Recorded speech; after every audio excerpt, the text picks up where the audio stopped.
ආදරණීය ප්‍රේක්ෂක ඔබට සුවදායි උදෑසනක් ප්‍රාර්ථනා කරනවා. ආරම්භ කරමු අපි මේ ස්වර්ණවාහිනී පත්තරේ.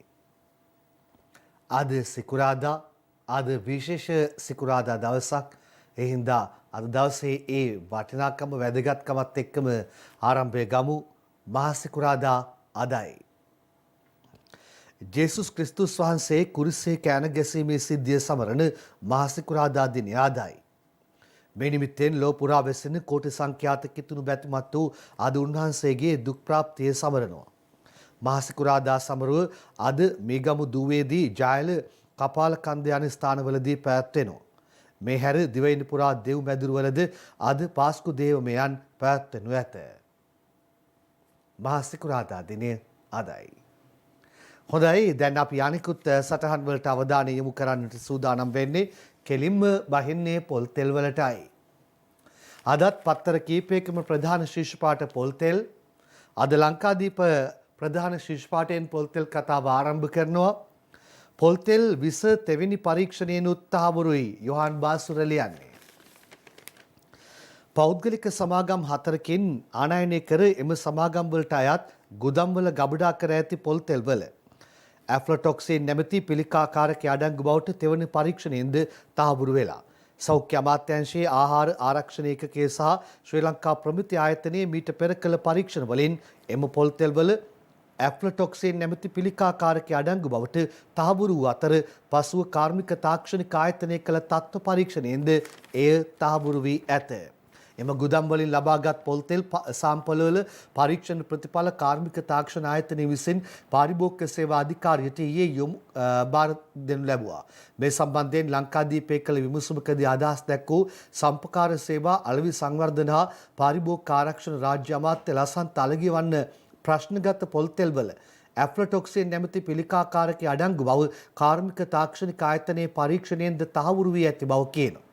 මේ ආයතන වලින් ගෙන්වා තිබෙන පොල් තෙල් වල පිළිකාකාරක අඩංගු බව සෞඛ්‍ය අමාත්‍යාංශයේ ප්‍රමිති ආයතනයේ සහ කාර්මික තාක්ෂණ ආයතනය යන ආයතන තුනෙන්ම තහවුරු කර ඇති බැවින් පසුව ලැබෙන වාර්තා කුමක් වුවත් අදාළ පොල් තෙල් ප්‍රති අපනයනය කළ යුතු බව ඔහු කියනවා.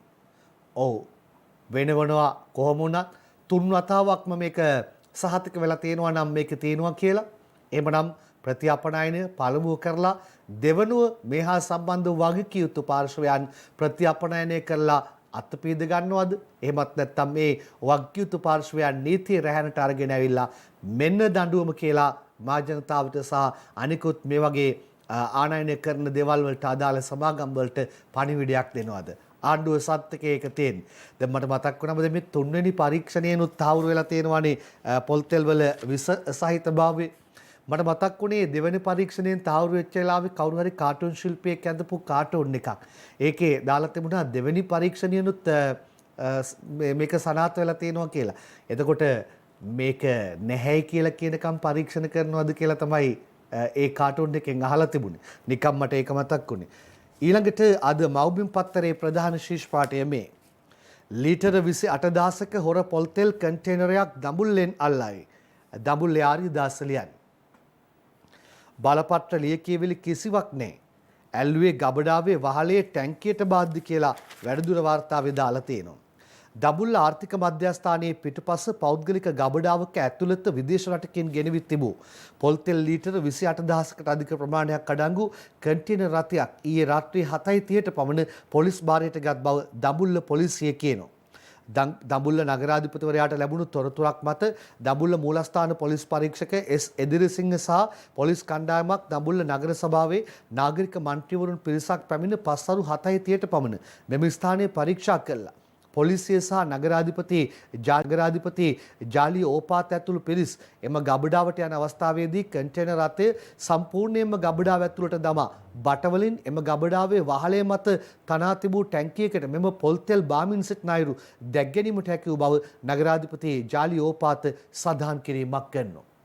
මේ පොල් තෙල් විදේශ රටවලින් ගෙන්වා ඇති බවත් ඒවා මිනිස් පරිභෝජනයට සුදුසු ඒවාද ප්‍රවාහනය සහ ගබඩා කිරීම සඳහා අවසරයක් ලබා දී ඇද්ද යන්න කිසිදු ලියවිල්ලක් එම පුද්ගලයන් සතුව නැති බව නගරාධිපති ජාලි ඕපාත කියලා තියෙනවා.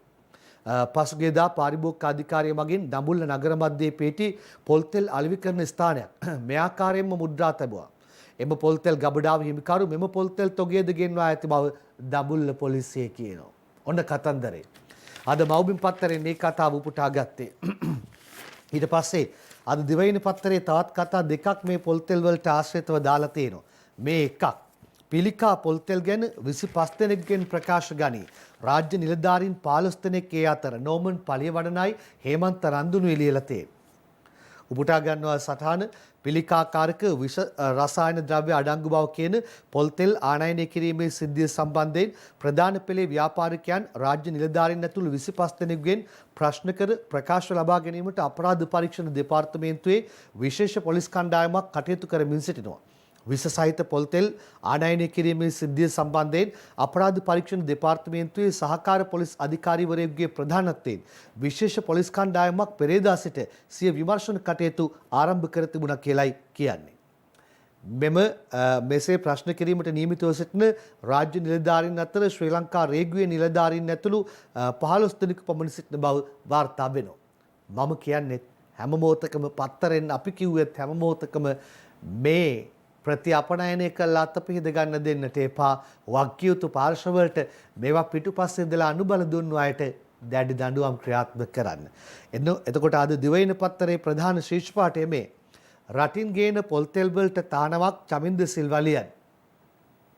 පිරිපාදු නොකළ පොල්තෙල් රටට ගෙන්වීම සම්පූර්ණයෙන්ම නවතා දමන බව වැවිලි කර්මාන්ත රාජ්‍ය අමාත්‍ය අරුන්දික ප්‍රනාන්දු ඊයේ සඳහන් කළා තියෙනවා. පිරිපාදු නොකළ පොල්තෙල් රටට ගෙන්වීමට හැකි වන පරිදි නිකුත් කර තිබෙන ගැසට් පත්‍රයේද අවලංගු කරන බව වැවිලි කර්මාන්ත රාජ්‍ය අමාත්‍යාංශයේ ඊයේ පැවති මාධ්‍ය හමුවට එක්වමින් ඇමතිවරයෙක් කියනවා. වැවිලි කර්මාන්ත අමාත්‍යාංශය යටතේ පොල් සංවර්ධන අධිකාරිය පැවතියත් රටට ගෙන්වන පොල්තෙල් සම්බන්ධයෙන් බලය පැවරීමක් එම අධිකාරියට ලැබී නැතැයි ඇමතිවරයෙක් කියනවා. පොල්තෙල් ගෙන්වන ප්‍රමාණයන් සහ වර්ගයන් ගැන පොල් සංවර්ධන අධිකාරියේ දත්ත නොමැති බවත් රේගුවෙන් සහ ආනයන අපනයන පාලක දෙපාර්තමේන්තුවේ දත්තවලින් පොල් සංවර්ධන අධිකාරිය දත්ත ලබාගත්තා බවත් ඇමතිවරයා සඳහන් කරලා තියෙනවා. එතකොට මෙන්න මේකත් මම කියන්නම් ඇමති බන්දුල කියපු කතාව. ඒක උපුටා ගන්නේ අද ලංකාදීප පත්තරෙන්. ආනයනික පොල්තෙල් වලට වෙනත් තෙල් මිශ්‍ර කිරීමේ ගැසට්ටුව අවලංගු කරනවා. යොහාන් වාසුරලියන්. ආනයනික පොල්තෙල් වලට වෙනත් ආහාරයට ගත හැකි තෙල් වර්ග මිශ්‍ර කිරීමට අවස්ථාව ලබා දෙමින් 2016 වසරේ නිකුත් කර තිබෙන ගැසට් නිවේදනය අවලංගු කරන බව වෙළඳ අමාත්‍ය ආචාර්ය බන්දුල ගුණවර්ධන කියනවා. ආනයනික පොල්තෙල් සමග ආහාරයට ගත හැකි වෙනත් තෙල් වර්ග මිශ්‍ර කිරීම තහනම් කරමින් නව ගැසට් නිවේදනයක් නිකුත් කරන බවත් වෙළඳ අමාත්‍ය ආචාර්ය බන්දුල ගුණවර්ධන සඳහන් කරනවා. ආනයනික පොල්තෙල් පිළිබඳ මේ වන විට උද්ගත වී ඇති ව්‍යාකූල තත්වයට මෙම ගැසට් නිවේදනයේ හේතු බව වෙළඳ අමාත්‍යවරයා සඳහන් කරනවා. ගැටලු තියෙනවා නම් මිනිස් පරිභෝජනයට නුසුදුසු ඒවා ඇතුල් වෙන්නට කොහේ හරි හිල් තියෙනවා නම් හිල් වහන්. අවුරුදු කටේ තෙලක් ගැන කතා කරන්න වෙලා ඒකත් පොල් තෙල මේ අපනයන භෝග අතරේ පෙරමුණේ තිබුණු පොල් තෙල් රටට ආනයනය කරන යුග ගණනාවකට අපි ඇවිත් තියෙන්නේ මේ අද ඊයේකේ දන් නෙවෙයි කාලයක් මුළුල්ලේම. එතකොට අපි ඉන්නේ කොතනද? ඔයගේ ප්‍රශ්න ගොඩක් තියෙනවා. එතකොට විපක්ෂයේ උන්දලා මේ ගැන මොනවද කියන්නේ? අපි ඒකත් බලන්න සූදානම් වෙන්නේ. විශ්ව පොල්තෙල් ගෙන උදවිය උසාවියට බයත් නැහැ. මනුෂ්‍ය නානායක්කාර කියන්නේ භක්ති ධර්ම ප්‍රේලියන්. පිළිකාකාරක පොල්තෙල් මෙරටට රැගෙන පාර්ශවයන් අධිකරණ නියෝග පවා නොතකන තරම් බල සම්පන්න වී ඇතැයි සමගි ජනබලවේගයේ පාර්ලිමේන්තු මන්ත්‍රී මනුෂ්‍ය නානායක්කාර දිනමිනට කියනවා. මේ තත්ත්වය ඉතාම බරපතල බවත් මේ සම්බන්ධයෙන් ගැටලු රාශියක් මතුවී ඇති බවත් ඔහු සඳහන් කිරීමක් කරනවා. විපක්ෂයට මේ තරම් සටන් පාට දුන් ආණ්ඩුවක් මෑත ඉතිහාසයේ නොතිබූ බවත් දිගින් දිගටම ආණ්ඩුව පිරිහමින් තිබෙන බවත් ඔහු කියනවා. ආණ්ඩුවට ඇහුණක් දන්නේ නැහැ මනුෂ්‍යගේ කතාව. විපක්ෂයට මේ තරම් සටන් පාට දුන් ආණ්ඩුවක් මෑත ඉතිහාසයේ නොතිබූ බවයි මනුෂ්‍ය කියලා තියෙන්නේ. එතකොට ආචාර්ය හරිනි ජයිප නියෝජනය කරමින් ඇය මොනවද කියන්නේ කියලා අපි බලමු. ආණ්ඩුව අරුද්දට පිළිකා බිය ඇති කරලා භක්ති ධර්ම ප්‍රේලියන්. සිංහල අවුරුදු සමය තුළ ශ්‍රී ලාංකික වැසියන්ට පිළිකාවට බියේ ජීවත් වීමේ වටපිටාවක් වර්තමාන රජය විසින් නිර්මාණය කර ඇතැයි ජාතික ජනබලවේගයේ පාර්ලිමේන්තු මන්ත්‍රීනි ආචාර්ය හරිනි අමරසූරිය දිනමිනට ඊයේ කියලා. පිළිකාකාරක පොල්තෙල් වෙළඳ පොළට නිකුත් කිරීම සම්බන්ධයෙන් වගකීම මෙතෙක් කිසිවෙකු බාර නොගෙන ඇති බැවින් පෙනී යන්නේ රජයේ ජනතාවගේ ආරක්ෂාව වෙනුවෙන් ක්‍රියා නොකරන බවයි ඇය කියනවා. මෙන්න ආණ්ඩුවට තවත් චෝදනාවක් ආණ්ඩුව අවුරුද්දට පිළිකාබිය ඇති කරලා කියලා. දැන් ඇත්තටම මේ වගේ ගැටලුකාරී තත්ත්වයකට පත් වුණාට පස්සේ වගකිය යුතු පාර්ශව කවුද? එතකොට වග කියන්න කවුරුත් නැති වුණොත් අනාගත තත්ත්වයන් මොනවද? අන්න ඒ පිළිබඳව අවධානය යොමු කරන්න බලධාරීන්. ඊයේ විවිධ පාර්ශවවල අදහස් තිබුණා පොල්තෙල් ගැන. එතකොට ලක් වනිතා කණ්ඩායමේ කාර්යභාරයක් ක්‍රියාමාර්ගයක් තිබුණා. අපි ඒක බලමු. එක්සත් ජාතික පක්ෂයට අනුබද්ධ කාන්තා සංවිධාන සහ වෘත්තීය සමිති කිහිපයක නියෝජිතවරියන් පාරිභෝගික අධිකාරියට පැමිණ එහි අධ්‍යක්ෂ සුදර්ශන දිසානායක මහතාට සියඉල්ලී මැතුළත් ලිපියක් බහර දුන්නා. එමෙන්ම ඔවුන් එම ලිපියේ පිටපතක් වෙළඳ අමාත්‍යවරයාටද බහර දී තිබෙනවා. ඔවුන් එමගින් පෙන්වා දී තිබුණේ වෙළඳපොලේ පිළිකාකාරක අඩංගු පොල්තෙල් තිබෙන බවට වාර්තා වන නිසා ජනතාව විසින් පරිභෝජනයට ගත යුතු පොල්තෙල් වර්ග නිශ්චිතවම ප්‍රකාශ කිරීම පාරිභෝගික අධිකාරියේ වගකීමක් බවයි. එතකොට දැන් මුළු ලංකාවෙම සාම්පල් අරගෙන මේක චෙක් කරලා රිපෝට් එක එනකොට අවුරුදු ඉවරයි. නෑ ලොකු සාම්පල් වල වාර්තා ටිකක් කඩිනමින් අපි ඉල්ලලා තියෙනවා. මේක බරපතල තත්ත්වයක් අපේ රටේ උද්ගත වෙලා තියෙනවා. ඒ නිසා අපි ඉල්ලා සිටිනවා අමාත්‍යතුමාගෙන් පාරිභෝගිකයා වෙනුවෙන් අවශ්‍ය කරන පොල් තෙල් අපිට කොහෙන්ද ගන්න තියෙන්නේ කියලා කියන්න. පොල් සංවර්ධන අධිකාරිය පොල් පරීක්ෂණ මණ්ඩලයත් එක්කලා එකතු වෙලා අපි සර්ටිෆිකේෂන් එකක් දීලා තියෙනවා. අර තරු ලකුණු 5ක් අපි දීලා තියෙනවා. තරු ලකුණු 5 තියෙන පොල් තෙල් කිසිම ප්‍රශ්නයක් නැතුව ඕන කෙනෙකුට මිලදී ගන්න පුළුවන්. මේ පිළිකාකාරක පොල් තෙල් දැන ශ්‍රී ලංකාවට ගෙනෙන ලද යානයනකරුවන් විරුද්ධව වහාම ක්‍රියාමාර්ග ගත යුතුයි. අවුරුදු කීයක් අපි මේ විදිහට මේ රටේ මිනිස්සුන්ට වස කැවුවාද කියන එක තමයි දැන් අපේ තියෙන ප්‍රශ්න. කවුරුද බොහෝ ගණනක් වෙන්න පුළුවන්. දැන් හරි ඇත්තරීම ලොකු දෙයක්. ඒ වැරදි දෙයක් ගෙනන පොල් තෙල් වෙන්න පුළුවන් වෙන දෙයක් වෙන්න පුළුවන්. ප්‍රමිතියට නැත්තම් නීතිය ක්‍රියාත්මක යුතුයි. ඒකට තමයි ආයතන තියෙන්නේ. තවමත් මේ පොල් තෙල් කරකැවෙනවා ලංකාවේ. මෙච්චර පිළිකාකාරක තියෙනවයි කියද්දී පොල් තෙල් කරකැවෙනවා. මේගොල්ලෝ කරන්නේ නැත්නම් අනාගතේ එන ආණ්ඩුවකින් හරි කොමිෂන් තබාපත් කරන්න ඕනේ. මේ මිනිසුන්ව මරණේවා. අද දේශීය නිෂ්පාදන ශක්තිමත් කරන්න උත්සාහ කරන කාල සීමාවක එවැනි බලවේගයක් මේක ඇතුලේ ක්‍රියාත්මක වෙනවද කියන එකත් හොයන්න ඕනේ. ඒ හින්දා පැහැදිලිව ආණ්ඩුවක් විදියට අපේ ප්‍රතිපත්ති අපි පැහැදිලි අධිකව ජනාධිපතිතුමා ඒ පිළිබඳව රටේ ජනතාවට පැහැදිලි කරා විතරක් නෙවෙයි. එය බොරුවක් නම් ඒ බොරුව සමාජගත කරන්න හේතුව මොකක්ද කියන එක පිළිබඳවත් දැඩි පරීක්ෂණයක් කරන්න ඕනේ. හොයමු. හොයලා වක්කියයුතු පාර්ශව හඳුනා ගනිමු. ඔවුන්ට එරෙහිව ක්‍රියාත්මක වෙමු. හොඳයි අපි ඊළඟ කතාවලට යන්නේ. අවාසනාවන්ත ලොරි රථ පෙරලීමක් ගැන ඊයේ කතාවක් ආවනේ. අපිත් එක්ක හිටපු අපේම කාන්තාව 3 දෙනෙක් රටට අහිමි වෙන්නේ ලොරිය පෙරලිලා. ලොරියක් හග්ගලදී ත්‍රිරෝධය මත පෙරලී කාන්තාව 3 දෙනෙක් මරුට ඡායාරූපයත් සමගින් දාලා තියෙන්නේ. නෝරෙලිය වැලිමඩ මාර්ගයේ හග්ගල ලොකුවංගුව ප්‍රදේශයේදී ඊයේ දහවල් ධාවනමින් තිබූ ත්‍රිරෝධ රථයක් මතට භාණ්ඩ ප්‍රවාහන ලොරි රථයක් පෙරලීමෙන් ත්‍රිරෝධ රථයේ ගමන්ගත් කාන්තාවන් 3 දෙනෙකු මිය ගිය බව නෝරෙලිය පොලිසිය කියනවා. ත්‍රිරෝධ රථයේ පැදවූ රියදුරු සිද්ධියෙන් බරපතල තුවාල ලබා නෝරෙලිය රෝහලට ඇතුළත් කර ඇති බවත් පොලිසිය වැඩිදුරටත් සඳහන් කරනවා. සිද්ධියෙන් මියගොස් ඇත්තේ ඇල්ල කරඳගොඩ පදිංචි 51 හැවිරිදි 52 හැවිරිදි සහ 20 හැවිරිදි 3 දෙනෙක්. එබැයි මේකේ දාන්නේ මව සහ දියණිය ඉන්නවා. අනෙක් කාන්තාව ඥාතිවරියක් එහෙමයි වැඩිදුරටත් දාලා තියෙන්නේ. ඊයේ පෙරවරුවේ ඔවුන් පූජාවකට සහභාගී වී නුවරඑළිය හග්ගල මාර්ගය හරහා ඇල්ල බලා ගමන් කරමින් සිටියේදී දහවල් 12:30ට පමණ මෙම අනතුරු සිදු වී ඇති බව පොලිසිය සඳහන් කිරීමක් කරනවා. ඊයේත් අපි කතා කළා උදෑසන පත්තරෙන් අනතුරු සුලභයි කියලා. අපි ඒ පිළිබඳව දිගින් දිගටම කතා කරද්දී නැවත නැවතත් අනතුරු ගැන මේ වගේ ඛේදවාචකයන් අහන්නට දක්නට ලැබෙනවා. දිනකට කී දෙනෙක් අපාතරින් වෙන වෙනවද වියෝ වෙනවද මේ අනතුරු හේතු කොටගෙනම ආය අපිට හිතන්නට වෙනවා. අද පත්තර කීපයක තියෙනවා මරදානේ නිවසක් ගැන කතන්දරයක්. ඒකට හේතුව මරදානේ නිවසකින් කෝටියක් වටිනා කුඩු අත්අඩංගුවට යොහන් බාසුර ලියන්නේ. මරදාන ලොකට් පාරේ අතහැර දමා තිබූ නිවසක තිබී රුපියල් කෝටියකට අධික වටිනාකමකින් යුත් හෙරොයින් මත්ද්‍රව්‍ය කිලෝ 1 ග්‍රෑම් 78ක් කොළඹ මධ්‍යම කොට්ටාශ දූෂණ මර්දන ඒකකයේ විසින් යාළුවම අත්අඩංගුවට අරන් මෙම හෙරොයින් තොගය කුඩා පාර්සල් ලෙස සකස් කර අදාළ නිවසේ සංගවා තිබූ බවත් මද්ද්‍රව්‍ය තොගය සමග කිසිදු සැකකරුවෙකු අත්අඩංගුවට නොගත් බවත් පොලිසිය කියලා. පොලිසියට ලද තොරතුරක් මත මෙම වැටලීම කළ බවත් රාත්‍රී දුරගමන් බස් රථයකින් හෙරොයින් තොගය ප්‍රවාහනය කිරීමට සූදානම්ව සිට ඇති බවට සැක කරන බවත් පොලිසිය සඳහන් කිරීමක් කරලා තියෙනවා. දැන් මං ආයේ මතක් කරන්න දාර මේ වැටලීම් දිගට හරහට සිදු කරපු කණ්ඩායම් හිටියා. එතකොට මේ ඒක අර කොරෝනා හේතු කොටගෙන ටිකක් අඩපණ වුණා ඒ වැටලීම් රටාව. අපි ආයේ පටන් ගමු. මොකද මේ මත්කුඩු ජාවාරම් මෝදු මාර්ගවලින් රටට ඇතුල් වෙලා ඊට පස්සේ දැක්කනේ මේ බෙදාහැරීම් කටයුතු ගැන විවිධ ඒවා කියන්නේ විවිධ තැන්වල දැන් එනවා. හැබැයි ඉතින් මේකත් මේ වැටලීමක් තමයි. නමුත් අපි අර ගිය ක්‍රියාන්විතය ඒ විදිහටම අවසානයේ දක්වා යමු කියලා ඒ ගිය සියලුම පාර්ශවයන්ට අපි මතක් කිරීමක් කරන්න මේක අවස්ථාව කරගන්න. ඒ අතරේ අද පත්තරේ තියෙනවා තව කතාවක්. අර ඉන්දිය අත්අඩංගුවට පත් වෙනවානේ ශ්‍රී ලංකා මධ්‍යවාරම්කරුවන්. පහුගිය දවස්වල කීපයක්ම ආවනේ. ඉන්දිය අත්අඩංගුවට පත්වන ශ්‍රී ලාංකික මධ්‍යවාරම්කරුවන් ගැන සෙවීමට ඒකාබද්ධ පරීක්ෂණයක් කියලා ඉන්දිකේ වාවිතාරණ ලියලා තියෙනවා.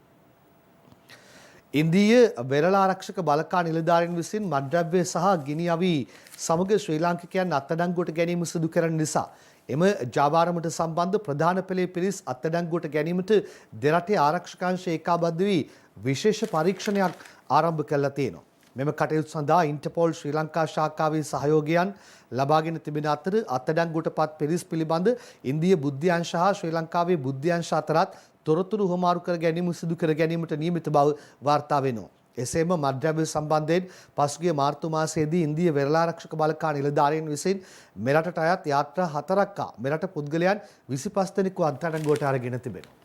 ඔන්න අද පත්තරයේ ප්‍රධාන පිටුවේ ඊට අදාළ සටහන වාර්තා කරලා තිබුණු විදිය. දැන් මම යනවා මව්බිම් පත්තරයට. මව්බිම් පත්තරයේ දානවා විජේදාස රාජපක්ෂ කතානායකට ලියපු කතාවක් පිළිබඳව. ප්‍රධාන ශීර්ෂ පාඨ අතරේ එක තියෙන්නේ. වත්කම් හා වගකීම් ප්‍රකාශ කිරීමේ පනතට තෝරු මෝරු ඇතුළත් නැහැ. 1000 දඩය ලක්ෂයක් කරන්න සංශෝධන පනත් කෙටුම්පත සම්මත නොකිරීම ගැටලුවක් විජේදාස රාජපක්ෂ කතානායකට ලියයි. උපුටා ගන්න අද මව්බිමේ සටහන. වත්කම් හා වගකීම් ප්‍රකාශ කිරීමේ පනතට තමන් විසින් ඉදිරිපත් කරන ලද සංශෝධන පනත් කෙටුම්පත සම්මත කර ගැනීමට අවස්ථාව නොදීම සිතාමතා ප්‍රමාද කිරීම රටේ ජනතාවගේ අයිතිවාසිකම් උල්ලංඝනය කිරීමක් මෙන්ම පාර්ලිමේන්තු මන්ත්‍රීවරයෙකු වශයෙන් තමාගේ වරප්‍රසාද උල්ලංඝනය කිරීමක් වන බැවින් එම කෙටුම්පත සම්මත කර ගැනීමට හැකිවනු පිණිස අවශ්‍ය නිර්දේශ වන ලෙසට ජනාධිපති ප්‍රමුඛ අමාත්‍ය මණ්ඩලයට දැනුම් දීමට කටයුතු කරන්නේයි කොළඹ දිස්ත්‍රික් පාර්ලිමේන්තු මන්ත්‍රී ආචාර්ය විජේදාස රාජපක්ෂ කතානායකවරයා වෙත ලිපියක් යවමින් කාරුණික ඉල්ලීමක් කර තිබෙනවා කියලා මේකේ දාන්නේ. මන්ත්‍රීවරයා කතානායකවරයා වෙත යවූ ලිපියෙන් පෙන්වා දෙන්නේ 1975 අංක 1 දරන වත්කම් සහ වගකීම් ප්‍රකාශ කිරීමේ පනත මීට වසර 45කට පෙර සම්මත කරන ලද පනතක් බවත් එම පනත උල්ලංඝනය කිරීම සම්බන්ධයෙන් වැරදිකරු වන අයෙකුට නියම කළ හැක්කේ රුපියල් 1000ක දඩයක් වන බැවින් එම දඩය රුපියල් ලක්ෂයක් නොඉක්මවන දඩයක් ලෙස සංශෝධනය කිරීම සඳහා වූ පනත් කෙටුම්පතක් පෞද්ගලික යෝජනාවක් ලෙස තමා 2019 දෙසැම්බර් මාසයේ ඉදිරිපත් කොට ඇති බවයි. එහෙමයි සඳහන් කරලා තියෙන්නේ කතානායකට විජේදාසගෙන් ලියුමක් කියලයි අද මව්බිමේ කතාව උපුටා දක්වන්නේ. නවක වදේ වරින් වර කතාබහට ලක් වුණා. මෑතක කතාබහට ලක්ුණේ නැහැ. වහලන තියෙන විශ්වවිද්‍යාල නවකවාදයේ තුරන් කරන්න ජාතික අධ්‍යාපන ප්‍රතිපත්තියක් ජේ.ටී. ද සිල්වා අනුරාධා හේරත් සමගින් සටහනක් ගේනවා. විශ්වවිද්‍යාල තුල සිදුවන නවකවාදයේ නවතා දැමීමට නව අධ්‍යාපන ප්‍රතිපත්තියක් අවශ්‍යතාව ගැන ඊයේ රාජ්‍ය ගිණුම් කාරක සභාවේ අවධානය යොමු වෙලා විශ්වවිද්‍යාල උපකුලපතිවරුන් විසින් මේ කෝපාහේදී අවධානයට යොමු කළ අතර ඒ අනුව එකී ජාතික ප්‍රතිපත්තියේ වත්මන් තත්ත්වයේ ලබන මාස කාරක සභාවට යොමු කිරීමට නියමිතයි කියලායි දාන්නේ.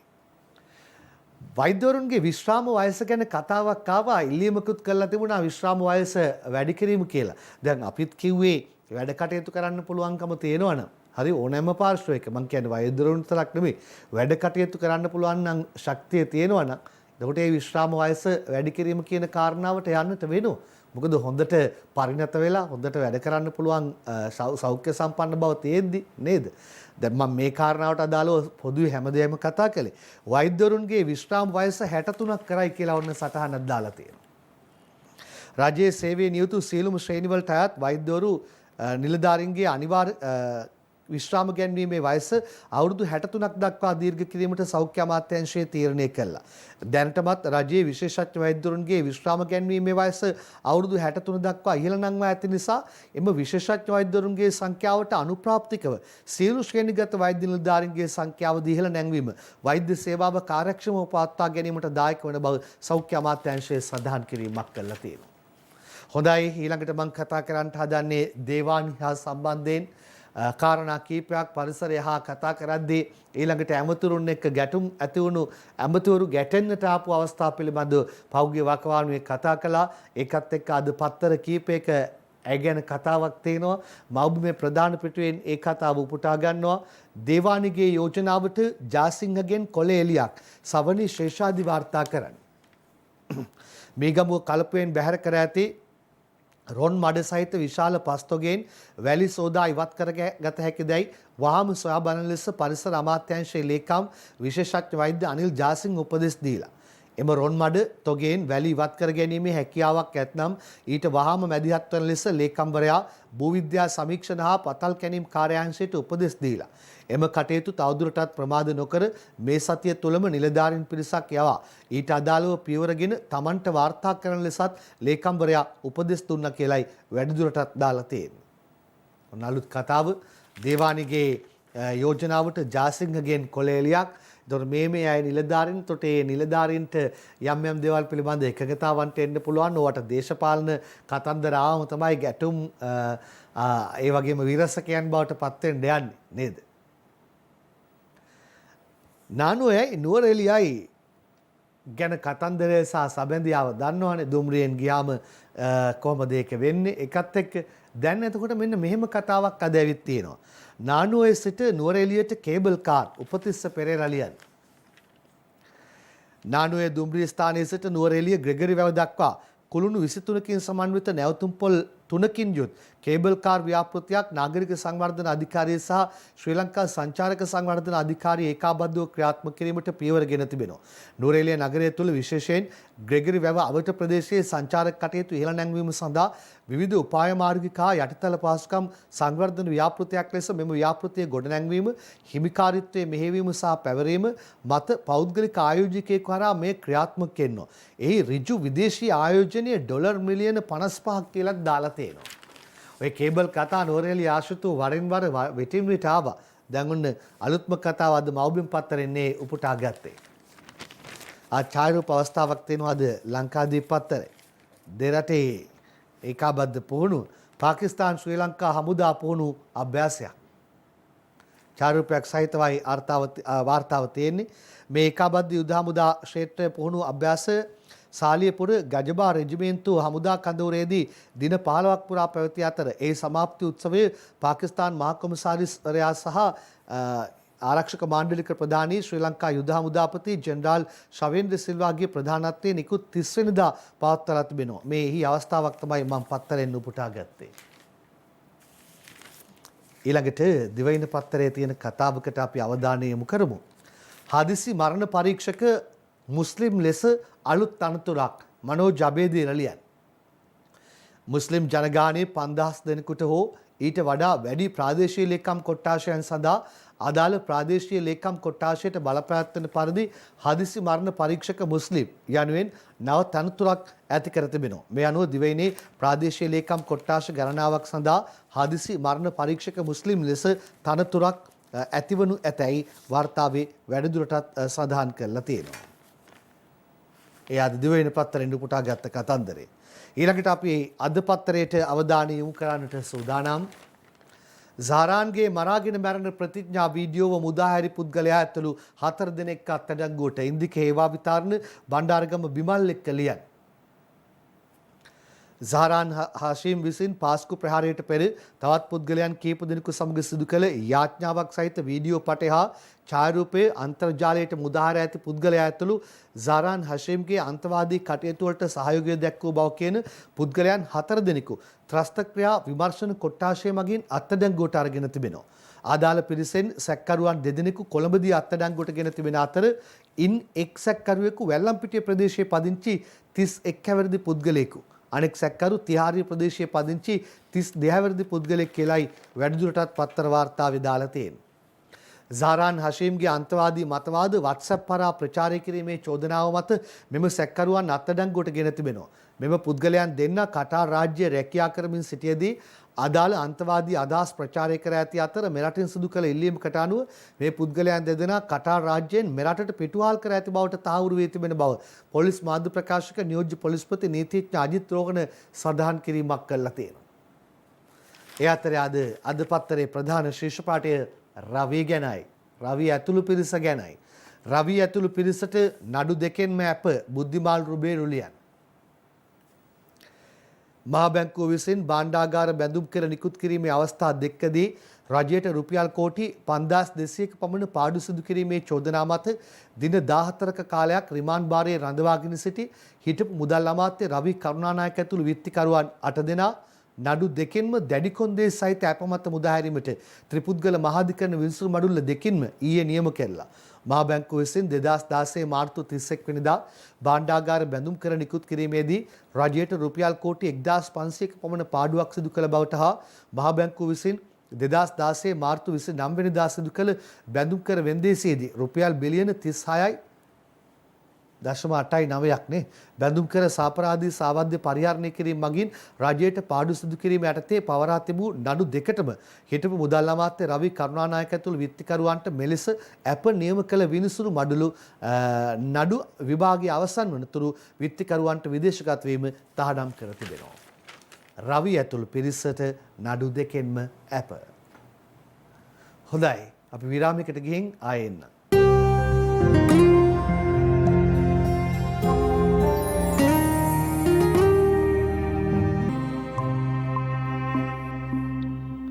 අපි දැන් කොවිඩ් ගැන කතා කරමු. නිවාඩුවට ගමට යන්න.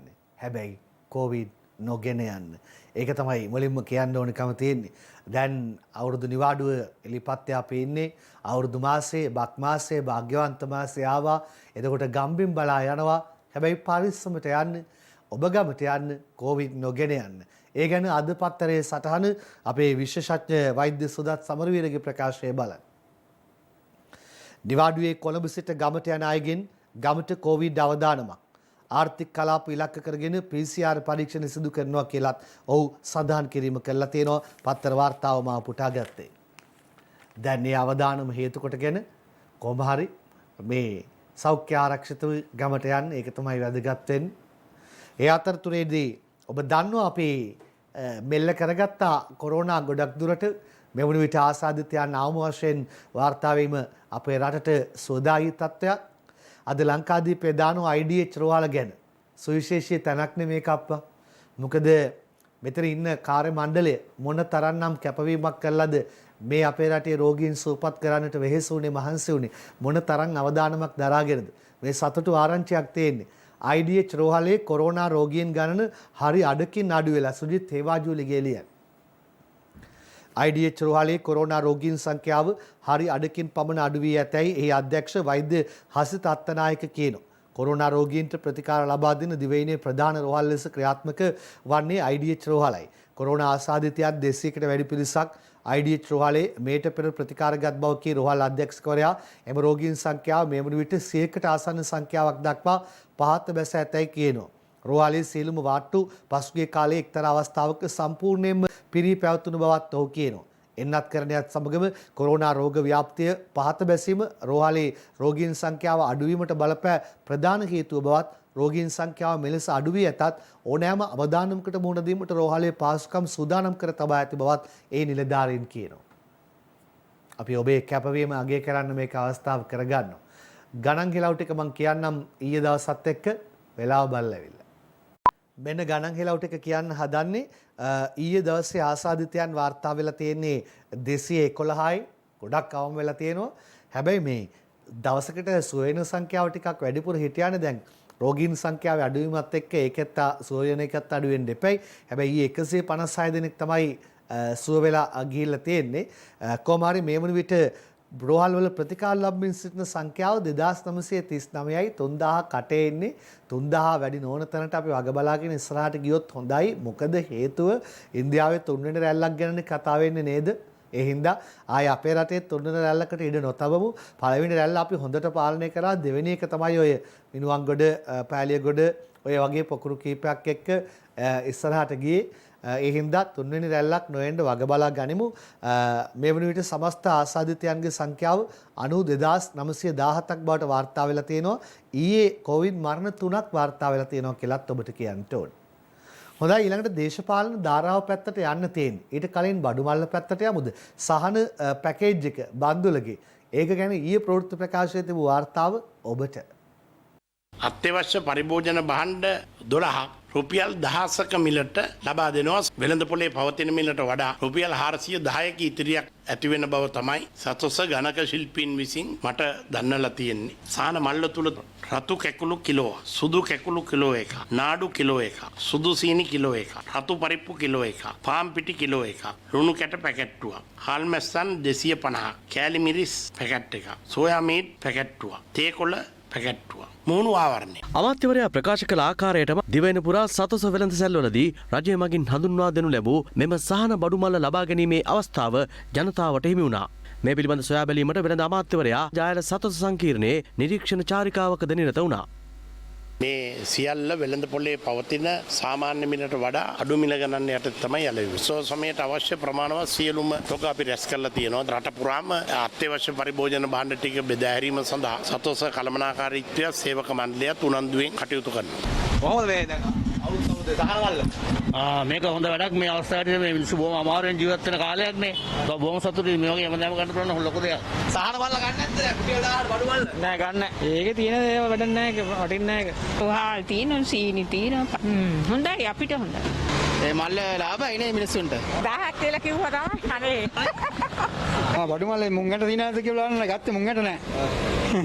ඒත් කමක් නෑනේ. ඒත් සහනයක් නේ මිනිස්සුන්ට. ඕන කරන බඩු සියල්ලම තියෙනවා. මිලත් සාධාරණයි. බඩු ඔක්කොම වගේ තියෙනවා. මේ අතර උත්සව සමය ඉලක්ක කරගනිමින් මහජනතාවට අඩු මිලට සහල් ලබා දීමට කටයුතු යොදා ඇති බව කෘෂිකර්ම අමාත්‍ය මහින්දානන්ද අලුත්ගමගේ මහතා පවසනවා. මෝල් හිමියෝ මිල තීරණය කරන එක වෙනස් කර අප්‍රේල් 1 වෙනිදා ඉඳලා. සම්පකාර ප්‍රාදේශීය 2500කිනුත් සතොස 454කිනුත් සියලුම සුපර් මාකට්ස් වලිනුත් අපි රුපියල් 94 නාඩුත් රුපියල් 93 සුදු සහ රතු කැකුළු ලබා දෙන්න සියලු තොග යවලා ඉවරයි. වෙළඳ සැල් 4000කින් මේ හාල් අඩු මිලට දෙනවා. ඉදිරියේ ප්‍රාදේශික මට්ටමින් ගිහිල්ලා මේ කඩවල වලට ඒ මිලටම හාල් දෙන්න බලාපොරොත්තු වෙනවා. මට ජනාධිපතිතුමා දුන්නේ මේ මාෆියාවට ගහන්න කියලා. මේ මාෆියාව කඩන්න කියලා. මම මේ මාෆියාව කැඩුවා. මම අද මේක කරේ නැත්නම් අවුරුද්දකට ගන්න වෙන 115ට හාල්. මේ අතර රජය විසින් ලබා දුන් සහන ජනතාවට නිසි ලෙස හිමිවනවාද යන සොයා බැලීමට පාරිභෝගික කටයුතු අධිකාරිය කොටුව සහල් තොග අලෙවිසැල් පරීක්ෂාවට ලක් කළා. මෙහිදී මිල ගණන් වෙනස් කිරීම සහ මිල සටහන් නොකිරීම ආදී කරුණු ගණනාවක් සම්බන්ධයෙන් වෙළඳුන්ට අවවාද කිරීම සහ නීතිමය පියවර ගනු ලැබුවා. කොමුණත් අපිට එක දෙයක් ගැන ප්‍රණාමය පළ කරන්න පුළුවන්. ඒ තමයි උත්සාහය. ඒ උත්සාහය වටිනවා. අපි ඒකට අපේ සතුට පළ කරනවා. හැබැයි උත්සාහය ප්‍රායෝගිකව භූමියට පාරිභෝගිකයා ළඟට ඒමට ක්‍රමවේද හදන්න ඕනේ. හොඳේ. නැත්නම් ඒ උත්සාහය අපත යන්න පුළුවන්. ආය උත්සාහ කළා ප්‍රායෝගික බවට පත් කළා පාරිභෝගිකයන්ට සහනය අතට එමයි වැදගත් වෙන්නේ. දේශපාලන ධාරාවේ කතාවලට අපි යමු. පටන් ගමුකෝ ශ්‍රී ලංකා නිදහස් පක්ෂයේ පැත්තෙන්. ශ්‍රී ලංකා නිදහස් පක්ෂ ඓතිහාසික මාතලේ ප්‍රකාශය නිකුත් කරයි. අනාගතයේදී රාජ්‍ය බලය ලබා ගැනීම සඳහා තේමා කීපයක් ඔස්සේ පක්ෂයේ මෙහෙවන බවට ශ්‍රී ලංකා නිදහස් පක්ෂ සභාපති හිටපු ජනාධිපති මෛත්‍රීපාල සිරිසේන ප්‍රධාන එහි මධ්‍යම කාරක සභාව විශේෂ ප්‍රකාශයක් නිකුත් කරමින් කියා සිටිනවා. එම පක්ෂයේ මාතලේදී පැවැත් වූ උපාය මාර්ගික සැලසුම් සකස් කිරීමේ වැඩමුළු අවසානයේදී ඓතිහාසික මාතලේ ප්‍රකාශය නමින් නිකුත් කළ එම ප්‍රකාශනයේ සඳහන් කාරණා ගණනාවක් දාලා තියෙනවා. ඓතිහාසික මාතලේ ප්‍රකාශය පිළිබඳවයි අපි අවධානය යොමු කරන්නේ බලමු ශ්‍රී ලංකා නිදහස් පක්ෂ ඓතිහාසික මාතලේ ප්‍රකාශය කොයිතරම්නම් බල සම්පන්න වෙයිද කියලා. ඒ ශ්‍රී ලංකා නිදහස් පක්ෂය යාපාන ආණ්ඩුව අවසන් වෙනකොට ජනතාවගෙන් ඈතින් ඈතට ගිය පක්ෂ ගැන කතා කරනකොට ඊට පස්සේ මතක් වෙන්නේ එක්සත් ජාතික පක්ෂය. ඒකේ මොකද්ද ඊළඟ සූදානම? රනිල්ගේ පරිසර දේශනයේ ඉරිදා අංජුල මහීකලියන්. ලෝක උරුමයක් වන සිංහරාජ වනාන්තරය ඇතුළු වැසි වනාන්තරත් රැම්සා තෙත් භූමිය ඇතුළත් වනාන්තර සහ පරිසරයත් ආරක්ෂා කර ගැනීමේ ජාතික ප්‍රතිපත්ති පිළිබඳ හිටපු අග්‍රාමාත්‍ය එක්සත් ජාතික පක්ෂ නායක රනිල් වික්‍රමසිංහ ඉරිදා විශේෂ ප්‍රකාශ කරනු ලබන සිංහරාජය රකින හරිත වසර වැඩපිළිවෙලද මෙහිදී ඉදිරිපත් කිරීමට නියමිතයි. එක්සත් ජාතික පක්ෂයේද වර්ණය වන කොළ පැහැ යොදා ගනිමින් ඉදිරියේදී රට පුරා වනාන්තර ඇතුළු පරිසර ආරක්ෂණ වැඩසටහන් ක්‍රියාත්මක කිරීමට සැලසුම් කර ඇතේ සැලසුම්ද අනාගත එජාප රජයක් යටතේ කිසිවෙකුටත් බලපෑම් කළ නොහැකි පරිසර ප්‍රතිපත්තියක් ස්ථාපිත කිරීම පිළිබඳවද රනිල් වික්‍රමසිංහ සිය විශේෂ ප්‍රකාශයේදී සඳහන් කරනු ඇතැයි අපේක්ෂිතයි. බලමු අපි විපක්ෂයට ආවට පස්සේ පරිසරය ගැන කොයි වගේ ප්‍රතිපත්තියක්ද එලි දක්වන්න නැත්නම් සඳහන් කරන්න සූදානම් වෙන්නේ කියලා. දැන් මං ඒගොල්ලන්ගේ පක්ෂය අතෑරිලා සමස්ත රටේ පක්ෂ සහ දේශපාලනය ගැන කතා කරාම විපක්ෂවල ඉඳද්දි කොයිතරම්නම් අපේ දේශපාලඥයන් පරිසරය සුරකින්නවද නේද? පරිසරය ගැන කතා කරනවද? ඒකයි මට කියන්න ඕන. ඊළඟට සජිත් මොනවද කියන්නේ? කලවම් වෙච්ච ආණ්ඩුවක් හදන්න අපි ලෑස්ති නෑ. අලුත්ගම තුසිත ලියන්නේ. සමගි ජනබලවේගයේ ඉදිරියේදී බිහි කරන්නේ මිශ්‍ර රජයක් නොවන බවත් රටේ ජන කොට්ටාස නියෝජනය වන සංස්කෘතියද සමග වන දේශපාලන ගමනක් බවත් සමගි ජනබලවේගයේ නායක විපක්ෂ නායක සජිත් ප්‍රේමදාස බේරුවලදී සඳහන් කිරීමක් කළා තියෙනවා. මෙන්න සජිත්ගේ කතාව කලවම් වෙච්ච ආණ්ඩුවක් හදන්න අපි ලෑස්ති නෑ. ඒතකොට පොඩි උණපූර්ණයක් විශේෂයක් යොදුවා නම් හොඳයි කියලා හිතෙනවා. විශේෂණයක් පහුගිය වරමෙන් ඇයි ඉතින් සමගි ජනබලවේගය කියලා කියන්නේ අර යහපාලන ආණ්ඩුවේ හිටපු සෙට් එකෙන් කැඩලා ගිය කණ්ඩායමක්නේ. ඒතකොට යහපාලන ආණ්ඩුවත් එක්කනේ කලවම් වෙච්ච ආණ්ඩුවක් තිබුණේ. ඒතකොට කිව්වා නම් හරි පෙර වගේ කලවම් වෙච්ච ආණ්ඩුවක් හදන්න ලෑස්ති නෑ කියලා.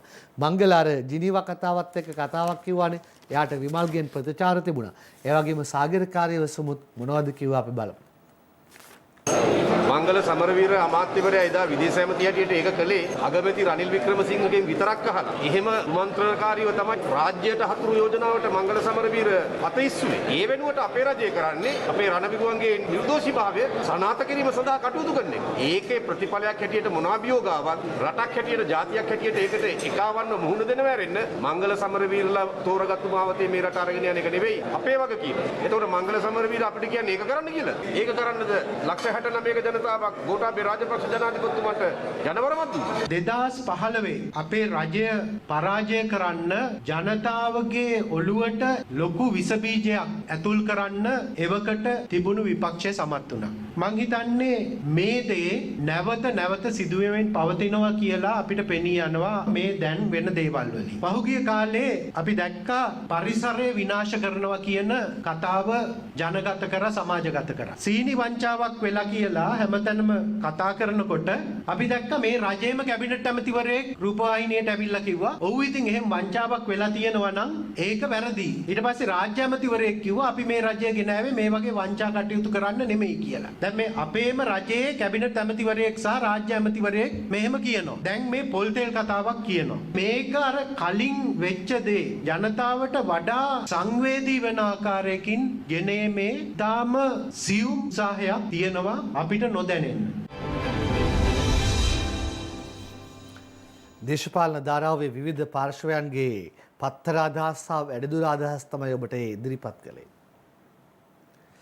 ආදරණීය දෙමව්පියන්ගේ අවධානය සඳහා ආදරණීය දූ දරුවන් ගැන හැගාගෙන ඉන්න ඒ අවශ්‍යතාවය වෙනුවෙන් ඔවුන් ගැන අවධානය තියා ගැනීම වෙනුවෙන්ම මතක් කිරීමක් කරන්නට උපුටා ගන්නා සටහනක් මේ ලංකාදීපෙන් වයස 15 සිසුවිය ගැබිනියක කලයි 14 සිසු පෙම්වතා අත්අඩංගුවට ශ්‍රීනාත් ප්‍රසන්න ලියන්.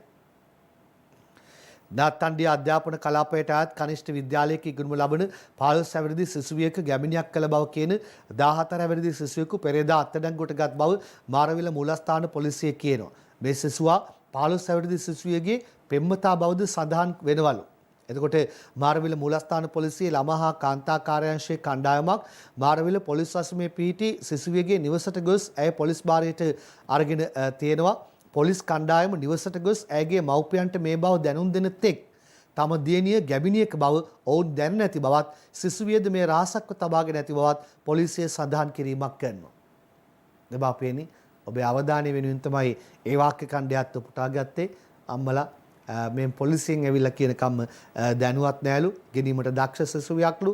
පාසලේ ශිෂ්‍ය නායිකාවක් කියලාත් කියනවා. ඒ වගේම සිසුවිය ගැබිණියක් කළේ ඇයගේ පෙම්වතා බව කියන 14 අවුරුදු සැක්කාර සිසුවාද කියා තහවුරු කර ගැනීමට සිසුවිය දරුවා ප්‍රසූත කිරීමෙන් පසුව DNA පරීක්ෂණයක් සිදු කිරීමට පොලිසිය කටයුතු දා ඇති බවත් මේකේ සඳහන් කිරීමක් කරලා තියෙනවා. දෙමාපිය වැඩිහිටියන්ගේ අවධානය වෙනුවෙනුයි සටහන පුටා ගත්තේ. ක්‍රීඩා වාර්තාවකට අපි දැන් යන්න සූදානම් වෙන්නේ. ඔයගොල්ලෝ දන්නවා ශ්‍රී ලංකා කණ්ඩායමේ බටහිර ඉන්දිය කොදෙව් සංචාරය දෙවන ටෙස්ට් තරගය ක්‍රියාත්මක වන්නේ ඊයේ 4 වෙනි දිනයට තරගය නතර කළා. ඊයේ 4 වෙනි දිනේ දිවාහාරයට නතර කරන විට තත්ත්වය මෙන්න පත්තරේ. කොදෙව්වෝ ලකුණු 165ක් ඉදිරියෙන් ලංකාදීප වාර්තාව සඳහන් වෙලා තියෙනවා.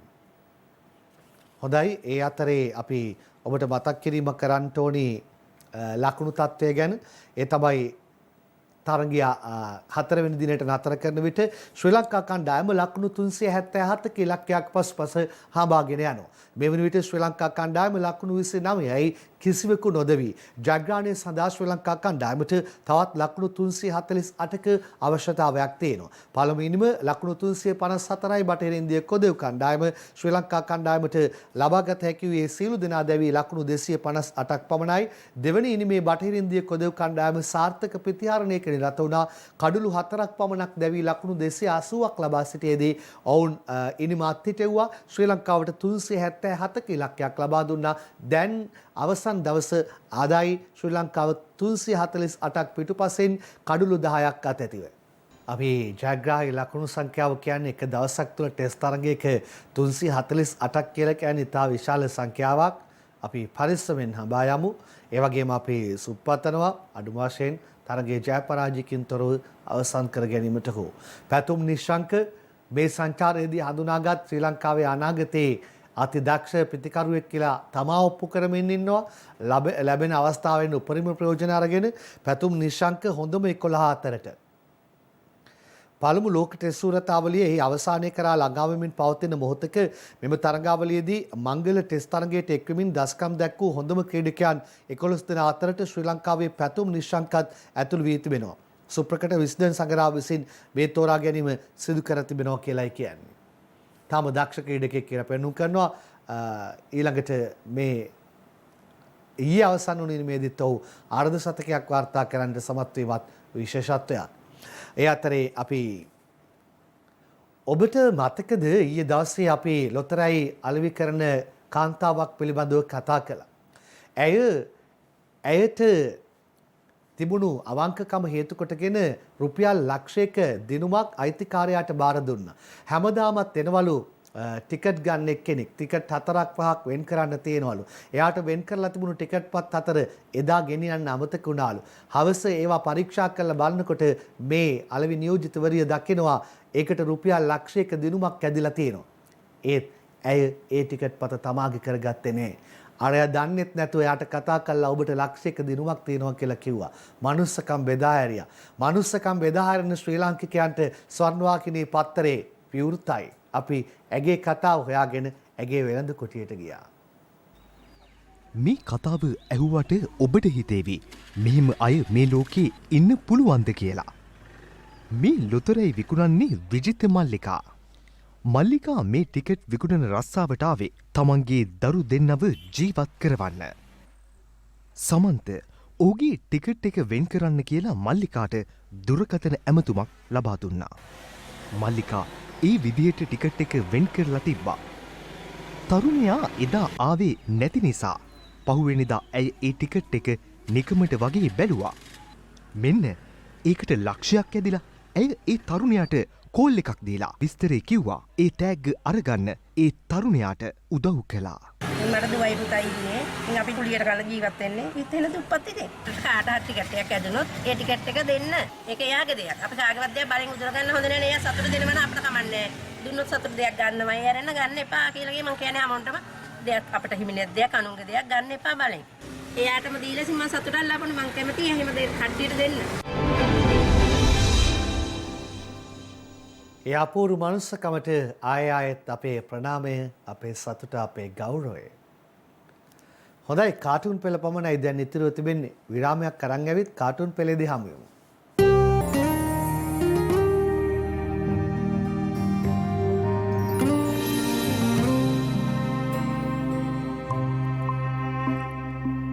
කාටුන් පෙළට අපි යන්නේ කවියකින් පටන් ගමු.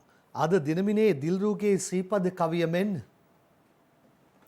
දඩුවම් කළත් කොයි තරමට දමා නඩු ඇත පිළිලයක් කිසි දවසක නොවෙන අඩු ජීවිත තරුණ කාලෙම කර දමා මුඩු ඊයේත් අදත් හෙට දවසත් නසයි කුඩු තාරුණ්‍යයේ ඊයේත් අදත් හෙට දවසත් නසන කුඩු අපි මැඩලමු ජාවාරාම නතර කරලමු ප්‍රියන්ත කොඩිපිලිගේ ෆ්‍රයිඩේ බුලට් කවිය මෙන්න කාවද වගේ ඇඳලා තියෙනවා බලන්න කාවද මතක් වෙන්න කියලා හෙළ බොදු ආණ්ඩුවේ තිබූ ඇඳි වත දෙයිරා කියනවා ඇමතියෙක් නැතුවම හැංගි හොරා පරසිදු ප්‍රදේශයක ඇති කටු කම්බිසුරා ඉඩ දෙමු තියා ගන්නට නීතියට පෙරා එදවස්වල කතා වෙන කතන්දරයක් ගැන කවිය දීලා තියෙන්නේ පෙරන්න ඉඩ දෙමු කියලා කතන්දරයක් ගැන වාර්තා යනවා ඒ අතරේ ලංකාදීපේ පංකජ රවින්දගේ සරදම් මෙන්ට රවිලට ඇප ලැබිලා දේශපාලක කියද්දි පුරවැසියා කියනවා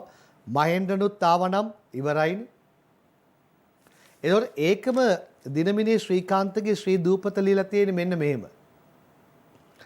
ඔන්න බං රවිට නම් ඇප. එතකොට සෑර් මහෙන්ද්‍රන්ට සැපද?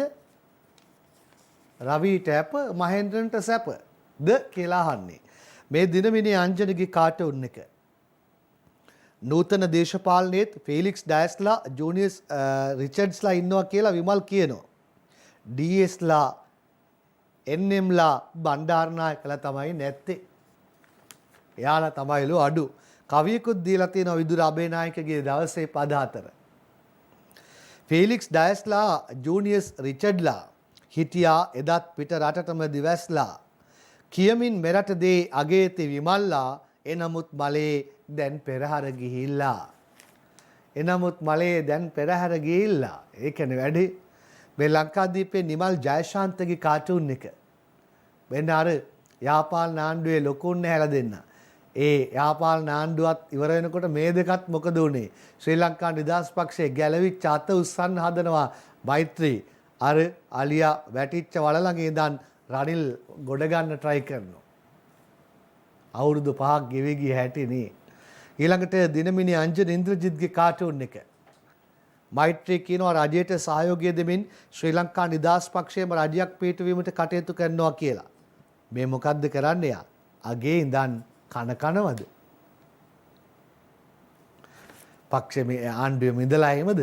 අනුරාධගේ ඕකයි තත්ත්ව කවිය මෙන්න. මංගල ජිනීවා කටයුතු කෙරූ විදී මෛත්‍රීට පැවසුවත් වෙලා ලැබී පණිවිඩ දිය යුත්තේ නිවැරදි වෙලාවේදී රෑ 10ට පස්සේ කිව්වට එයා බුදී. පණිවිඩ දෙනව නම් නිවැරදි වෙලාවට දෙන්න. රෑ 10ට පස්සේ කිව්වට එයා බුදී.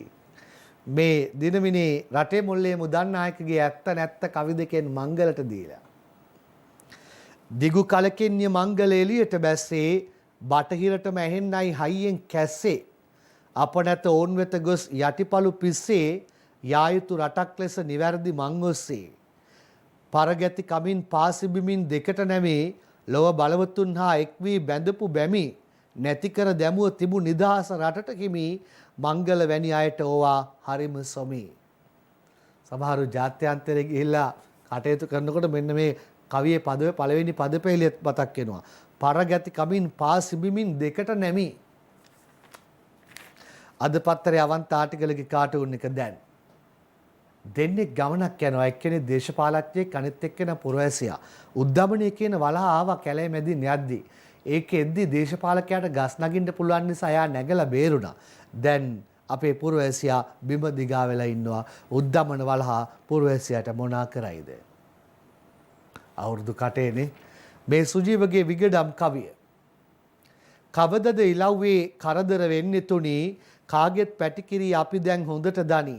ගහකින් වැටුණු පසු පොල්තෙල් ගොනානි ඒ මදිවාට රාලා මිලා ඇඟට පනි. එහෙමයි කියන්නේ. මේ ජාරත් වික්‍රමසිංහගේ ෆේස්බුක් එක බලමු දිවයිනෙන්. ඩොලරය 202ක් පැනලලු බං. අපේ ආචාර්යතුමා මුකුත් දොඩවල නැද්ද? නෑ, එයා දොඩන්නේ විපක්ෂයේ ඉන්නකොටනේ. ඔක්කොම ජනතාවාදී දෙඩීම් දේශපාලඥයන්ගේ විපක්ෂයේ ඉන්නකොටද? අද පත්තරේ ජනරාණි කාටුන් එක. මෙන්න ආචාර්යතුමා ඉන්නවා බන්දුල කියනවා අවුරුදු කන්න රුපියල් 1000ක බඩු මල්ලක් දෙනවා කියලා. රාණේ කියනවා 2500ක බඩු මල්ලක් දුන්නා නම් මාසෙම කන්න තිබුණා. පොඩි ගාණක් වැඩි කරා නම් මාසෙම කන්න තිබුණානේ ආචාර්යතුමා. ලංකාදීපේ දාසගේ කාටුන් එක දැන් 1 2 3 කියන තුන් තැනම ආක්‍රමණය කරමින් බන්දුල සහන මල්ල පුරවැසියට දෙනකොට සහනවා ඒකේ පොල් තෙල් නැද්ද කියලා. හරියමං විස රහිත පොල් තෙල් ටිකක් හොයලා මල්ලට දැම්මනම් පුරවැසියට හොය ඉන්න වෙන්නේ මල්ල ගත්තම ඇති.